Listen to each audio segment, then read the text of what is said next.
Hoy en UJA Investiga podemos decir casi que viajamos al pasado. Vamos a hablar de registros geológicos que también procuraban cambio climático, como sucede en la actualidad. Para ello nos acompañan los investigadores José Manuel Castro y Ginés de Gea. Bienvenidos. Gracias. Hola, gracias. ¿En qué consiste este grupo de investigación? ¿Cuáles son las líneas que están estudiando? Bueno, nosotros somos un grupo de estratigrafía, estudiamos el registro geológico del pasado, es decir, hablamos de cientos de millones de años o decenas de millones de años como muy cercanos, es decir, tiempos geológicos, y estudiamos cambios ambientales que quedan registrados, porque lo que estudiamos nosotros son rocas que se depositaron fundamentalmente en fondos marinos y bueno, pues registraron el clima y las condiciones ambientales del momento.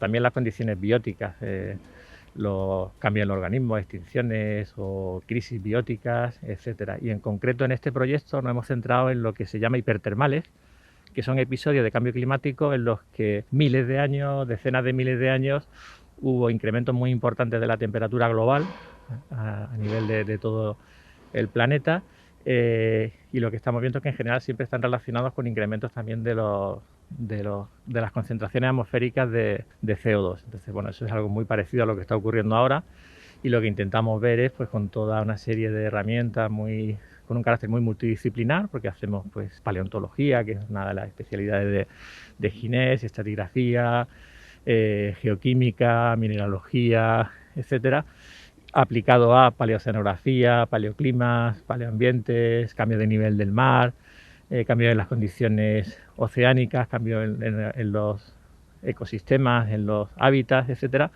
Todo eso lo analizamos en el pasado con la coordenada tiempo, es decir, a lo largo de un intervalo de tiempo. Entonces justo nos estamos centrando en intervalos en los que lo que ocurrió fundamentalmente fueron incrementos de temperatura, y lo que intentamos ver es qué procesos ocurrieron, cuáles fueron las causas, cuáles fueron los efectos y evidentemente al final pues qué podemos aprender de eso, porque en definitiva lo que nosotros hacemos es estudiar cómo funciona el sistema Tierra, cómo funciona ahora o cómo funcionó en el pasado. De hecho, para el estudio del clima actual, que es digamos, lo más conocido y lo más lo que puede tener la población en general por más información, básicamente las herramientas para saber qué va a pasar en el futuro es conocer cómo está funcionando el sistema Tierra ahora. Podemos hacer proyecciones como de los matemáticos y demás, pero hay una tercera pata de estas investigaciones que es quizá la menos conocida, en la que nos dedicamos nosotros, que es la paleoclimatología o los paleoambientes. Es decir, ¿en qué consiste? El registro del clima en el pasado a partir del estudio de las rocas.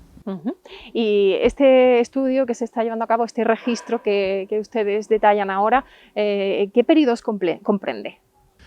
Bueno, pues ahora mismo estamos estudiando dos intervalos de tiempo. El Astiense, que es un intervalo de tiempo ocurrió hace unos 120 millones de años, y el intervalo del Pérmico-Triásico, el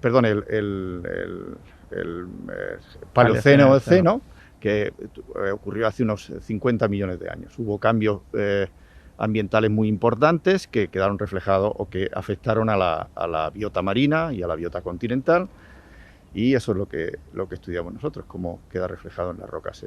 ¿Y cómo se reflejan estos cambios? ¿Cómo saben concretamente que se deben a ese periodo, los cambios que se han producido? Bueno, los fósiles que encontramos nos informan de la edad y nos informan de los cambios ambientales, lógicamente. Y para que nos entienda quién nos está viendo, quién nos está también escuchando, esta investigación, ¿qué repercusión podría tener en un presente o en un futuro? Bueno, nosotros hacemos ciencia básica. La ciencia básica no tiene una aplicación directa, inmediata, pero sí que el conocer cómo funciona el sistema, por ejemplo, una de las, digamos, aplicaciones más básicas, pues algo que incluso hasta hace poco seguía en debate, hasta qué punto los incrementos de CO2 atmosférico, de la concentración de CO2 atmosférico, provocan un cambio en el clima y hasta qué punto suben o no tanto las temperaturas. De hecho, ahora mismo tenemos predicciones de que los incrementos de CO2 atmosférico van a provocar un aumento de las temperaturas, pero no está claro si van a ser 5 grados, van a ser 3 o van a ser 8, ¿no? Entonces nosotros sí que el ver un ejemplo del pasado, el sistema Tierra con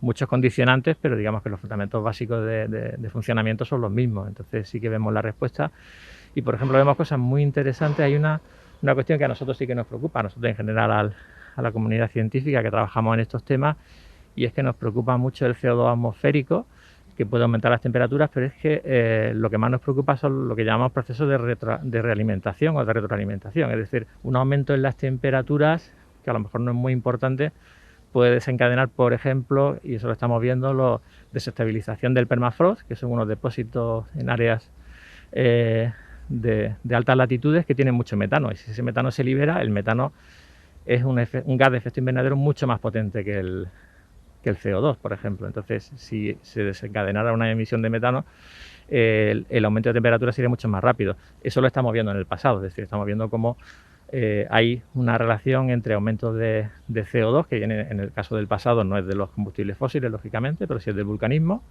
pero a su vez está relacionado con desestabilizaciones de metano que inyectan un gas adicional, y eso hace que se intensifiquen estos cambios ambientales, por ejemplo, y son cosas que pues pueden perfectamente pasar en un futuro. Bueno, nuestra experiencia a partir del estudio del registro de la Tierra, del registro geológico de la historia de la Tierra, nos permite ver que la tasa de ese incremento de CO2 es notablemente superior a lo que hay, la actual es notablemente superior a lo que a lo que hay en el registro geológico, ¿no?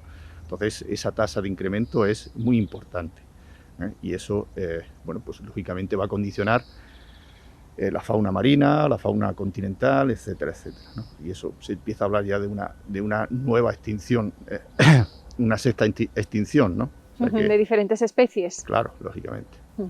Y dentro de esta investigación, ¿cuánto tiempo se lleva trabajando en ella? Bueno, si hablamos en sentido amplio, pues desde que empezamos nosotros hace, pues yo casi 30 y Ginés 20 y tantos años en la universidad, lo que ocurre es que hemos ido derivando, digamos, hemos pasado de estudios más de cambio ambiental en cuanto a sistemas de sedimentación, cambio del nivel del mar, etcétera, y sí que quizás en los últimos 15 años fue cuando empezamos a trabajar más en estos temas, y empezamos una colaboración con la Universidad de Bristol, que es la que con la que estamos colaborando y la que nos está permitiendo pues abrir esta nueva línea de trabajo. Hemos montado laboratorios de biomarcadores aquí en Jaén, en el que estudiamos la materia orgánica que está en los sedimentos, y esa materia orgánica pues es otro tipo de fósiles, es decir, están los fósiles que todos conocemos, que los podemos coger en el campo y que son muy bonitos y son normalmente de calcita, pero las rocas contienen materia orgánica que mediante metodología de análisis químico pues también podemos analizar y podemos obtener una información muy interesante sobre el tipo de organismos y sobre todo, como decía antes,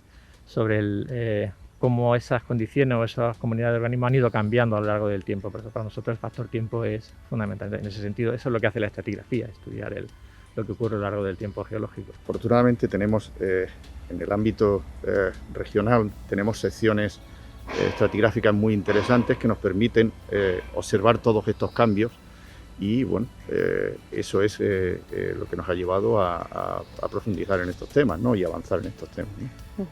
Ginés de Gea, José Manuel Castro, muchísimas gracias por acompañarnos, y a ustedes también, como siempre, les damos las gracias y les invitamos a acompañarnos en el próximo UJA Investiga.